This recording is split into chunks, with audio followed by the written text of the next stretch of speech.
Over 2 million people live in Riverside County without a local news perspective. Until now.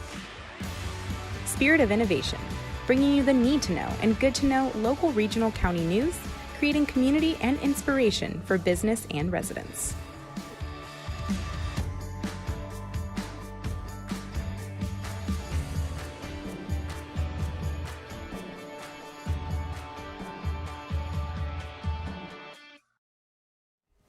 Hello, I'm Gabriela Venturo. Welcome to Spirit of Innovation, nonprofit JDS Creative Academy's local monthly magazine news and information show. Kicking off the show with good news. COVID-19 cases are declining in Riverside County, and in March we entered the red tier when our daily new case rate fell between 4 and 10 per 100,000 people. For Riverside County to enter the orange tier, we can only have between 1 and 3.9 new cases per 100,000 people. In addition, we must remain in the red tier for a minimum of 3 weeks and meet orange tier metrics for 2 of those weeks. Currently, we're at 4.8 new cases per 100,000. In today's show, we bring you the need-to-know news affecting our region, spotlight the important work of the Temecula Historical Society, and celebrate Women's History Month. But first, we take a look at how workforce development helps people get back to work. Unemployment is at a historic high. Job seekers and businesses are using companies like Indeed, ZipRecruiter, and Monster to find work or recruit new staff. California's Workforce Division, in conjunction with the new Employment Development Department, have a great deal to offer both businesses and job seekers when it comes to employment, recruiting, and training services. Signed in 2014, the Workforce Innovation and Opportunity Act was put into place to match those looking for jobs with employers needing entry-level, skilled, and professional personnel. Today, Workforce Development has locations in 6 Riverside County cities serving adults and youth who are seeking work, as well as the businesses who may want to hire them. Our career resource areas have computers and internet access, fax machines for anybody who still needs to send or receive a fax. Workforce Development offers workshops that help job seekers write professional resumes and learn effective interview techniques. We also provide more intense one-on-one services, and that can include career coaching, and in some cases for folks who qualify, we can even assist in helping them purchase things they need for work, like work uniforms or tools, if the lack of those things is in and of itself a barrier to that person having gainful employment. Job seekers come to us, and between where they're at now and where they want to be is some sort of a gap. And most of the time we can bridge that gap through occupational skills training. And we can pay for up to $8,000 per person for vocational training that results in an industry-recognized credential or certificate. Workforce Development also helps youth, age 16 to 22, gain work experience with job shadowing and internship programs. We have a lot of great relationships with different types of employers throughout Riverside County. We can also assist youth and young adults with educational development, occupational skills training, and for those that think they might want to go on to college or higher education, there's assistance in filling out your FAFSA form to apply for federal financial aid. Businesses can also turn to Workforce for professional HR services at no cost. We can help with recruiting. We can take your recruitment advertisement and share it with all of our partners.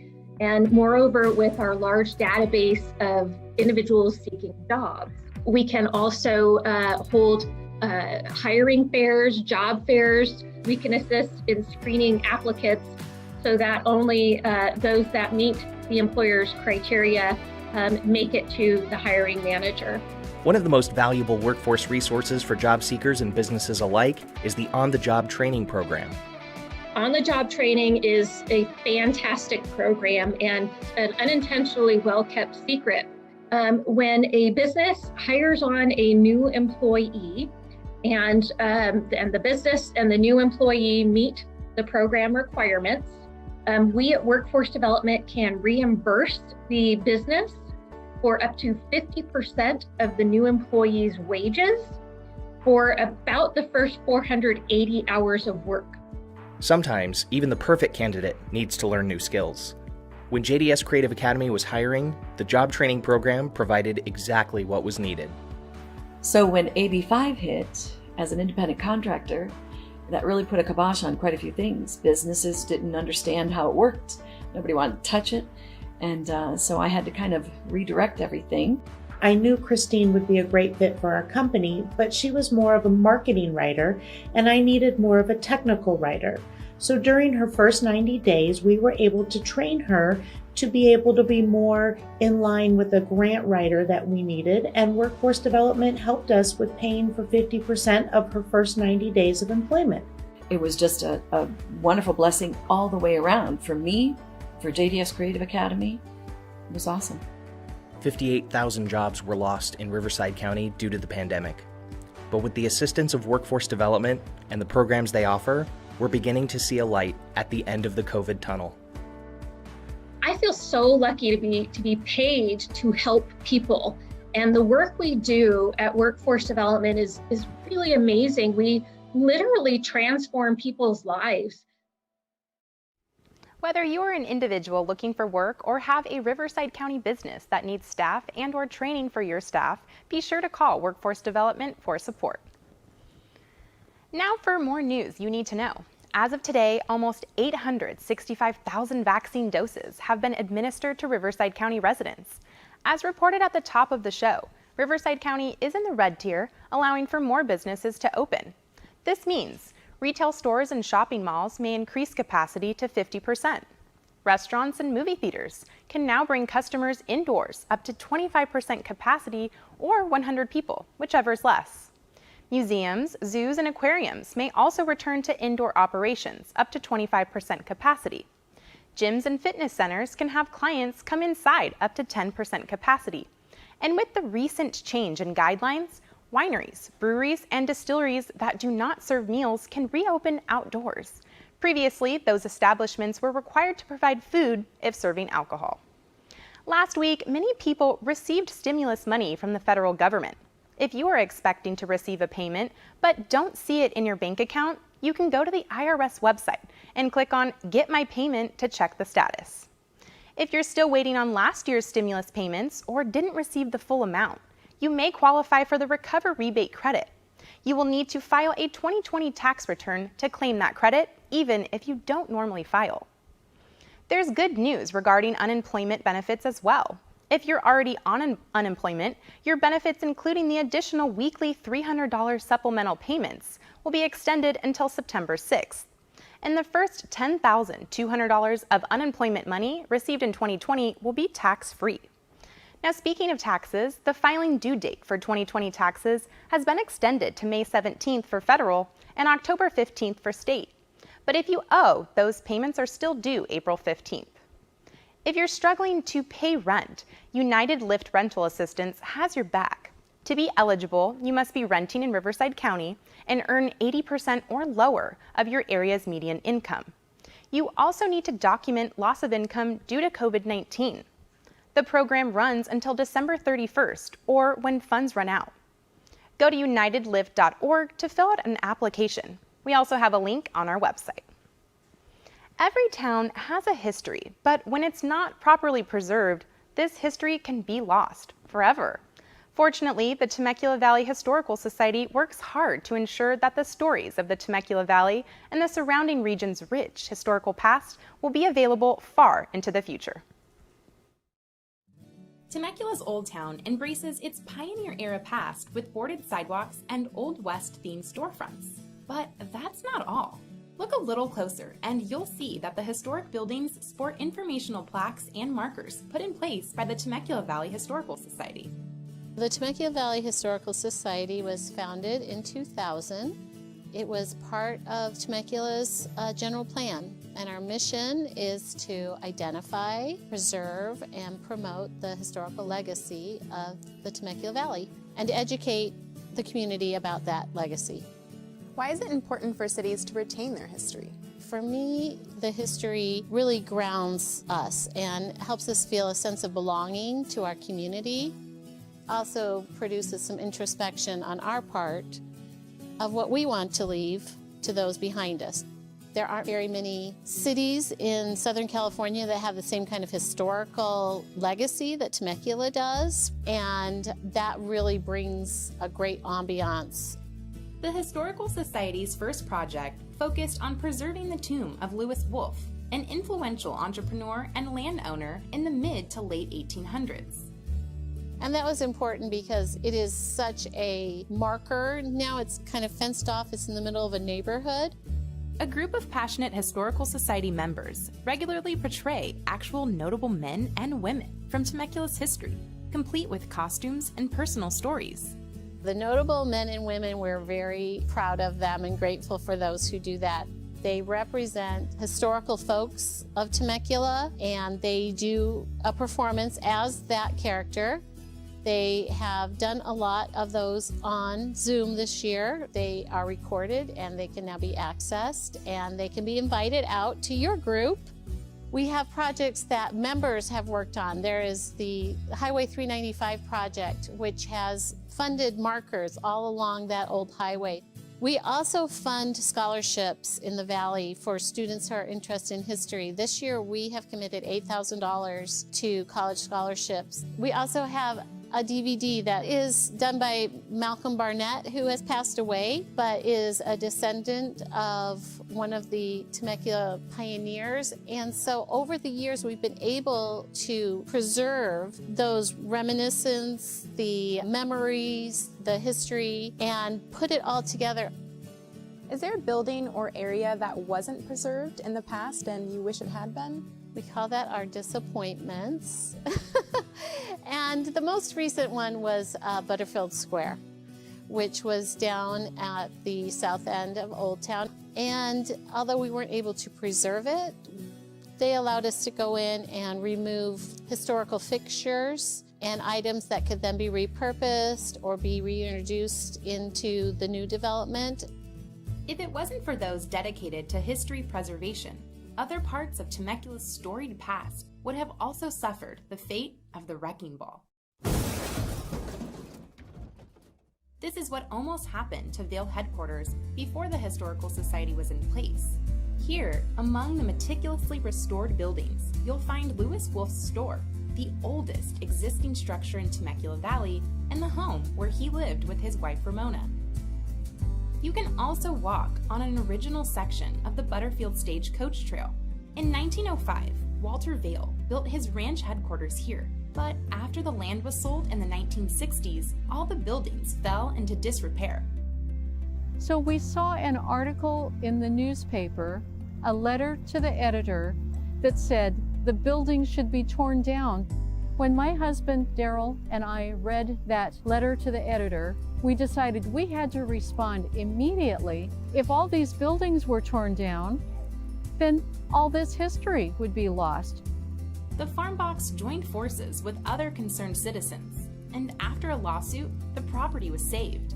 So Article Partners came in around 2010. So they saw the real beauty in what this property used to be and saw how important it would be to the community to restore it, to make it a place where families of Temecula can come and actually enjoy all the businesses.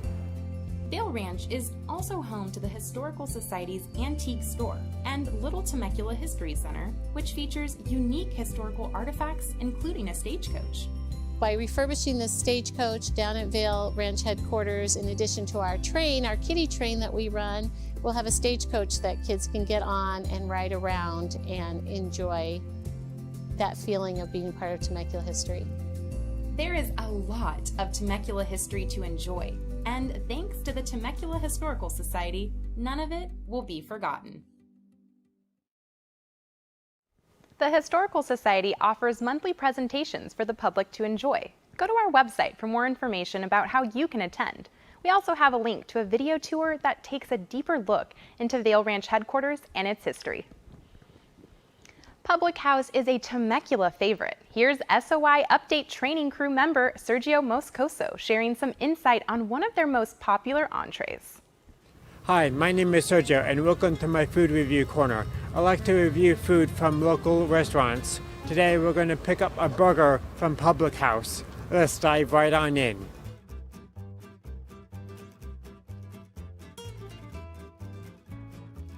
Due to COVID safety protocols, I am getting my order to go. This is your My Boy Blue from Public House. It's made with a 10-ounce Kobe patty that has been covered in rich blue cheese with caramelized onions and bitter greens, finished with an apple vinaigrette and house aioli. I chose this item because of the Kobe and ordered it medium rare. There are very few times that I had this type of beef. I love the buttery tenderness it tends to have. Combine that with its toppings, it sounds like a dream come true.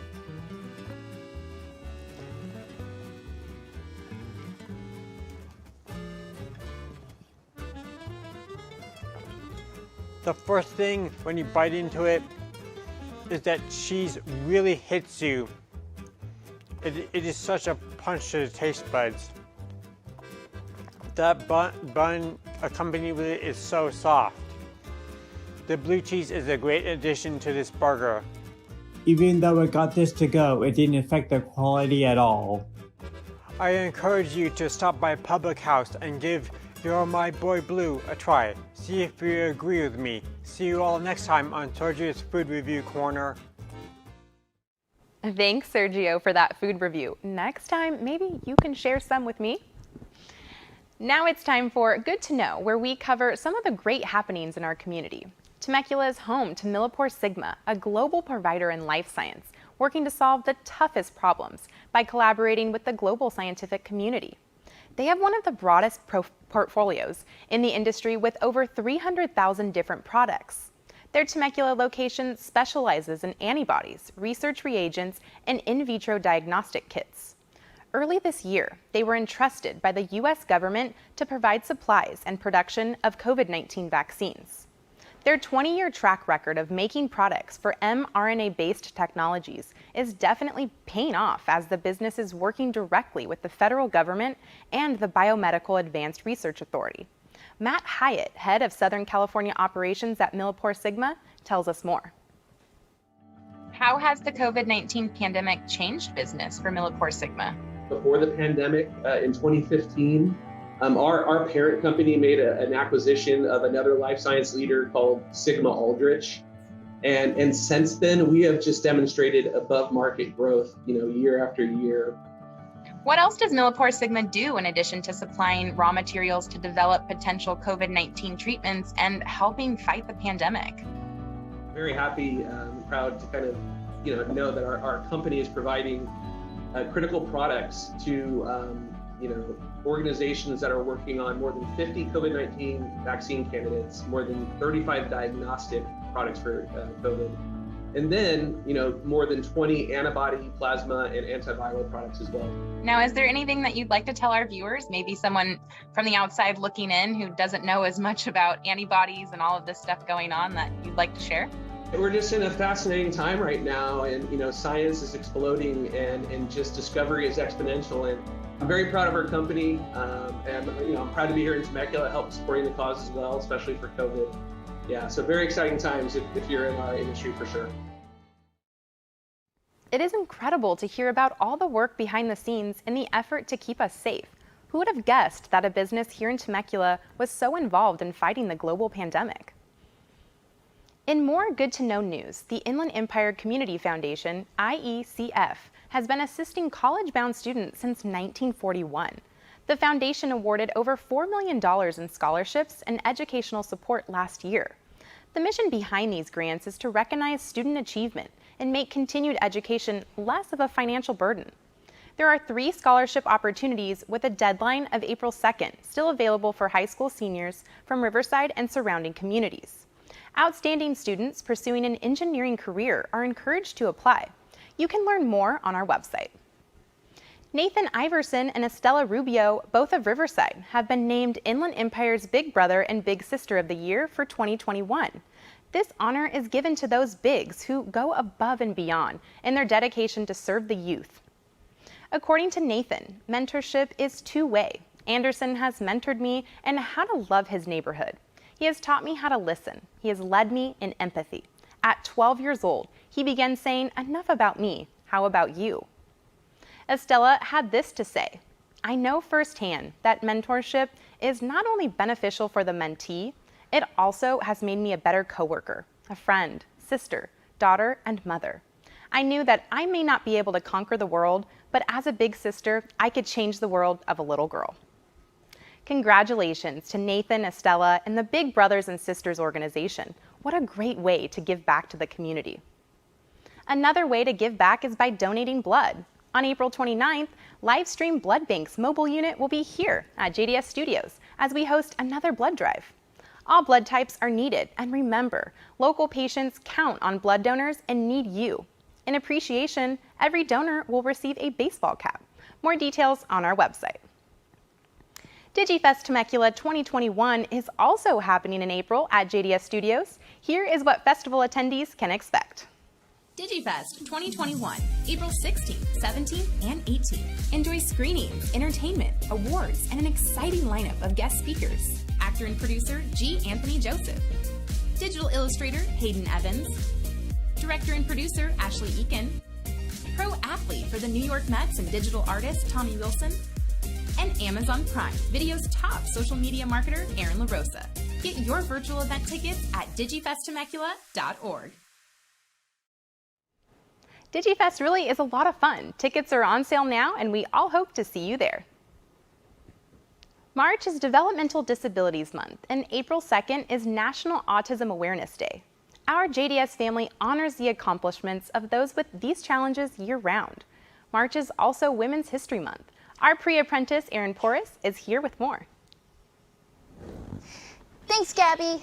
March is dedicated to the women of the past, present, and future. Historically, International Women's Day was just a day that commemorated the February 28, 1909 meeting of socialists and suffragists in Manhattan. However, by 1987, Congress had declared all of March as Women's History Month. We celebrate Women's History Month by reminding ourselves of women's accomplishments to our culture and society throughout the years. Ranging from science to politics, it is definitely a chance to reflect on the trailblazing women who led for change. Due to COVID-19, this year's Women's History Month will be a continuation of last year's theme, Valiant Women of the Vote, Refusing to be Silenced. Here at JDS Creative Academy, I am encouraged by the many women who make up the organization. In fact, not only was JDSCA co-founded by a woman, Diane Strand, the nonprofit is also staffed by more women than men in a male-dominated industry. A woman who is up for a challenge and attempting to break barriers in the entertainment industry is writer and director Ashley Eakin. Not only is she very accomplished in her field, a rare bone condition has inspired her to advocate for increasing representation of those with disabilities in Hollywood. I met with her via Zoom, where she tells us what it's like to work in the film industry and some of her own experiences along the way. Let's hear some more. The film industry has been male-dominated since its creation. Do you still feel like there is a glass ceiling? Yes, I feel like it's still there. I think it's getting better. There are a lot more female filmmakers coming to the forefront, especially the Academy Award nominations with 2 female directors on that list is super exciting. What does Women History Month mean to you?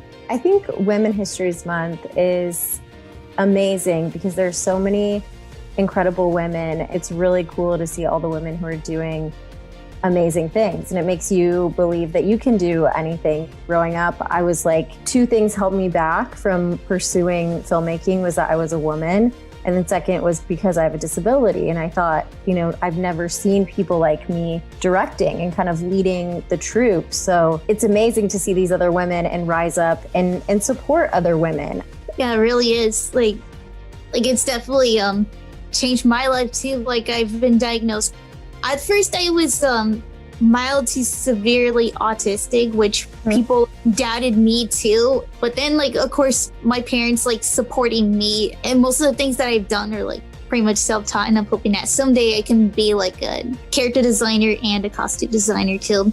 Oh yeah, that's amazing. Women are incredible and just as capable as men, and don't let a department that you don't maybe right now see yourself in because it's male dominated, go ahead and trailblaze into it and be that woman so that other people can look up to you to be the person to push forward. Thank you, Ashley. That was a great conversation. The hashtag JDSFamily recognizes all women's achievements and encourages empowerment far beyond the observed holiday. Back to Gabriella with more. Wow, what a great segment, Erin. If you want to hear more from Ashley Eakin, she'll be presenting at Digifest on April 17th. You don't want to miss it. For more information and links to all the stories we shared, go to our website, spiritofinnovation.org. Be sure to follow us on social media with the hashtag JDSFamily to keep up with what's happening in Riverside County. Thank you for joining us for this month's of Spirit of Innovation. You can find us on Rivco TV, local Murrieta and Temecula stations, and YouTube. Don't miss our own SOI training crew with the JDS Creative Academy news update on radio station 102.5 The Vine. And starting April 5th, the crew starts coming back in studio, so stay tuned for some weekly SOI updates coming your way. We love hearing from our viewers, so let us know if there's a Riverside County issue or event that you want us to cover. We will be back with a new episode on April 29th. Till then, SOI out.